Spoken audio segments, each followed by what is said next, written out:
की ही बिल्डिंग जेव्हा बांधली गेली आणि याला परवानगी कोणी दिली आणि ही बिल्डिंग काय हद्दीमध्ये बांधली का हद्दी बाहेर बांधली आहे. आता म्युन्सिपल कॉर्पोरेशन लोकांनी काय बघितलं, पाडणं तर ठीक आहे, तर लोकांचे जीव असले, पण ही अशी बिल्डिंग बनायला नको पाहिजे. कोणी काही असो नुकसान झालं ना, राष्ट्राचं नुकसान झालं आहे ते आम्हाला त्याच्याबद्दल आणि खरं वाईट वाटतं. असं व्हायला नको आणि लोकांनी जे अनधिकृत बांधलं असेल त्यांच्याकडनं हा सर्व दंड वसूल केला पाहिजे बिल्डिंगसह. तुम्ही इथले रहिवासी आहात? ऑफकोर्स इथलेच रहिवासी आम्ही. तुम्हाला रात्री किंवा कधी कळलं की तुम्हाला ही बिल्डिंग आता पडणार आहे, जमीनदोस्त? सकाळी गेलो इकडनं तर असं वाटलं होतं मला की सकाळी 4-5 वाजता 5-6 वाजता तर असं वाटत होतं की काहीतरी याला टडे आले आहेत. त्यामुळे ही बिल्डिंग पाडणं आवश्यक होतं. पण ही बिल्डिंग बांधली कशी गेली, त्याला कोणी परवानगी दिली, हा विषय चर्चेचा आहे आणि याचा आहे. आणि शेखररावांनी याची माहिती पूर्ण घेऊन त्यांना दंडित केलं पाहिजे संबंधितांना. आणि ही बिल्डिंग बांधली त्याच्याकडनंही वसूल केला पाहिजे पैसा, पाडण्याचा खर्च. तुमचं नाव? रवींद्र पाठक, वरिष्ठ नागरिक. पिंपरी चिंचवड महानगरपालिकेच्या हद्दीमध्ये वाकडमध्ये जी आज जमीनदोस्त झालेली आहे, तर ती पाठीमागे जी बिल्डिंग दिसती, घर दिसतंय तुम्हाला, त्यामध्ये जी राहणारे परिवार आहे तो आपल्या सोबत आहे. जेव्हा ह्यांना कळलं की बिल्डिंग ही क्रॅक झालेली आहे, तेव्हापासून ह्यांच्या डोक्यात, ह्यांच्या मनात काय ती चलबिचल निर्माण झालेली, भीती निर्माण झालेली आपण प्रत्यक्षात जाणून घेऊया. कधी कळलं तुम्हाला की ही बिल्डिंग पडणार आहे किंवा ही चुकीची बांधकाम केलेलं आहे? आणि त्याचबरोबर तुम्ही शेजारी तुमची सामायिक बिल्डिंग आहे, आज त्याचा तुम्ही बघताय की तुमचं प्लास्टर, भिंत, विटा हे निघालेलं आहेत. प्राथमिकता तर ही सामायिक भिंत नाही आहे, आमची भिंत वेगळी आहे, त्यांची भिंत वेगळी आहे, फक्त खेटून केलेली आहे. हा एक सगळ्यात पहिला मुद्दा आहे.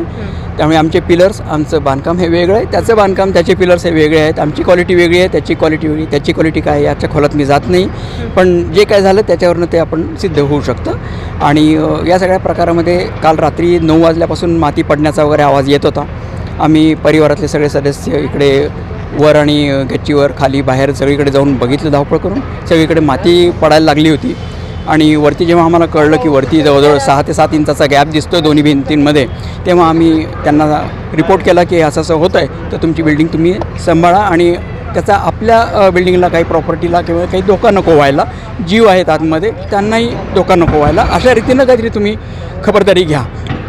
जेव्हा हे कळली की बिल्डिंग चुकीची आहे, रात्री JCB आले वगैरे तिथं महानगरपालिकेकडून, आपल्या अग्निशामक दलाकडून, तेव्हा तुमच्या मनात काय वातावरण निर्माण झालं आणि इथं काय वातावरण होतं? आणि तुमच्या चेहऱ्यावरून दिसतंय की तुम्ही आत्ता सुटकेचा श्वास घेतलेला आहे. सुटकेचा श्वास तर घेतलाच आहे.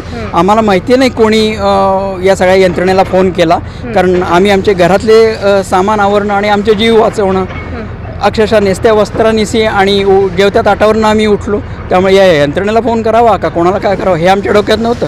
फक्त आमचा जीव वाचवणं हेच आमच्या महत्त्वाचं होतं. पुढे कळलं की तुम्हाला आता शिफ्ट व्हायचं आहे ना, असं काही प्रकार या यंत्रणा आल्यानंतर आपत्ती निवारण आणि फायर ब्रिगेडवाले त्यांनी आम्हाला सांगितले की आत्ता असेल तसा तुम्ही बाहेर व्हा, कारण ही आता धोक्याची इमारत ठरलेली आहे, तुमच्या जीवाला धोका आहे, असेल तसा बाहेर व्हा. काय असेल ते रात्र कुठे काढायची जात तुमचा प्रश्न आहे, तुम्ही तुमच्या शेजाऱ्यांकडे राहा, नाही तर कुठे राहा, पण इथे राहू नका, एवढा मात्र त्यांनी मौलिक सल्ला दिला. आणि 2 JCB आणून त्यांनी सपोर्ट देऊन फक्त रात्रभर कसं बसं आमची रात्र आम्ही बाहेर काढली. यांच्याच परिवारातला व्यक्ती आहे. तर तुम्हाला जेव्हा कळलं की तुम्ही ही बिल्डिंग पाडणार आहे किंवा त्याला एक सपोर्ट दिलेला आहे, तो वेळ कोणती होती? त्यावेळेस तुम्ही कुठे होता, काय होता? वेळ साधारणतः रात्रीची होती. आणि रात्री जेव्हा आम्हाला कळलं की म्हणजे साधारणतः अंदाज आला, घरामध्ये थोडीशी माती पडली, तर त्याच्यानंतर आम्ही लगेचच थोडंसं बघितलं की स्ट्रक्चरलाच क्रॅक गेलेले आहेत. आणि मग ते थोडंसं सिरियस मॅटर आम्हाला वाटलं आणि त्यानुसार मग आम्ही पुढची सगळी कार्यवाही केली. आत्ता जे पाडकाम सगळं म्हणजे झालं आहे, तर ते वेळीच लक्षात आल्यामुळे खूप मोठा धोका टळला असं वाटलं. कारण तो जो इशारा होता, एक क्रॅक डेव्हलप झाल्यावर लगेच पुढं लवकर पावलं उचलल्या गेली. फक्त या निमित्ताने एक असं म्हणावंसं वाटतं की आता हे जे आमच्या इमारतीला जे नुकसान झालेलं आहे ह्याच्यात आमची इमारत ही पूर्णतः अधिकृत आहे. सगळ्या परवानग्या, सगळ्या सँक्शन्स हे सगळं काही आम्ही घेऊन आमचं बांधकाम झालेलं आहे. हे जे बांधकाम होतं याचं सँक्शन होतं नव्हतं त्याचं ऑडिटचं काय होतं, बाकी स्ट्रक्चरल ऑडिट किंवा बाकीच्या काय गोष्टी होत्या याच्यात मला माहीत नाही. बाकी सिव्हिल इंजिनिअरचा याच्यात काय रोल होता याबद्दल मला भाष्य करायचं नाही. पण ह्यामुळे जे आमचं नुकसान झालं आहे, आमचं अधिकृत असून आम्ही प्रामाणिकपणे वागून सर्व परवानग्या घेऊन आणि एक सुजाण नागरिक म्हणून जगत असताना निष्कारण आम्हाला जे नुकसान भोगावं आत्ता लागतं आहे, तर याबद्दल मला एक प्रश्न इथं उपस्थित करावासा वाटतो की मग प्रामाणिकपणावरचा विश्वास उडू द्यायचा की राहू दे, काय करायचं, तर याबद्दल वाटतं.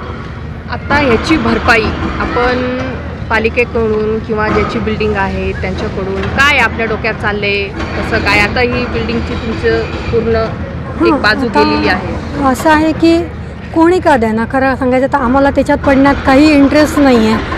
आम्ही आमचा घामाचा पैसा खर्च करून आमचं घर बांधलं. आमचं सिंगल घर आहे. आम्ही ते केवढे भाड्याने दिलं नाही की सोसायटी केली नाही की काही नाही. स्वतःला राहायला, स्वतःच्या कुटुंबाला राहायला आपलं छोटंसं घर बांधलं आहे. आज त्याचा आमचा लॉस झाला. कोणी द्या, आम्हाला फक्त भरपाई करून द्या. आणि जे असं फक्त एक सांगावंसं वाटतं की ज्या यंत्रणा आत्ता कामाला लागल्या त्या यंत्रणांनी जर का वेळीच लक्ष घातलं असतं तर आज तरी हे सगळेजण एवढे मेहनत करतायत ना, ती सगळ्यांची मेहनत आणि पैसा वेळेला जर लक्ष घातलं असतं तर वाचलं असतं आणि आमच्यासारख्यांचा मनस्ताप वाचला असता. तुम्हाला काय वाटतं की जबाबदार कोण असणार? नाही, याच्यावर भाष्य आम्ही नाही करू शकत, कारण कुठलाच एक व्यक्ती कधीच जबाबदार नसते. यंत्रणा आहेत त्यामुळे मला एकाला कोणाला काहीच म्हणायचं नाही आहे. फक्त नुकसान भरपाई जरूर मिळावी, कारण आमची तेवढी ऐपत नाही आता एवढं करायची, एवढीच इच्छा आहे प्रामाणिक. आपलं पूर्ण नाव सांगता का? माझं माधुरी कांचन गुळवेलकर.